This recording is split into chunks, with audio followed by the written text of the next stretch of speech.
all. I am Rishi.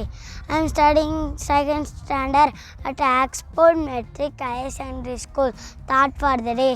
A leader is someone who knows the way and goes the way. There is nothing that comes for free. In this world, everything requires hard work. Thank you. Have a marvelous Monday.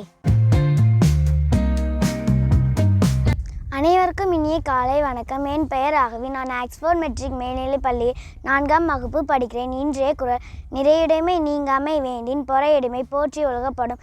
நிறையுடையவராக இருக்கும் தன்மை தம்மை விட்டு நீங்காமல் இருக்க வேண்டுமானால் பொறுமையை போற்றி ஒழுக வேண்டும். அதாவது பொறுமையின் உறைவிடமாக இருப்பவரை நிறைவான மனிதன் என்று உலகம் புகழும். மனிதன் எளிதில் பெற முடியாத நற்பண்பு பொறுமை. பொறுத்தார் பூமி ஆழ்வார். பொறுமை கடலிலும் பெரிது போன்ற பழமொழிகள் பொறுமையின் சிறப்பை குறிக்கின்றனர். ஒரு முறை எடிசன் தம் உதவியாளரை அழைத்து மின்விளக்கை மேல்தளத்துக்கு கொண்டு வர சொன்னார். உதவியாளர் அதனை கொண்டு வரும்போது திடீரென்று கை தவறி கீழே விழுந்தது.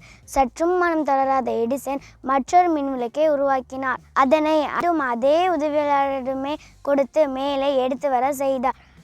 மின்விளக்கை உடைத்தவரிடமே அதே வேலையை மீண்டும் கொடுக்கிறீர்களே என்று சிலர் எடிசனிடம் கேட்டனர். அதற்கு எடிசன், உடைந்த பொருளை மீண்டும் உருவாக்க என்னால் முடிந்தது.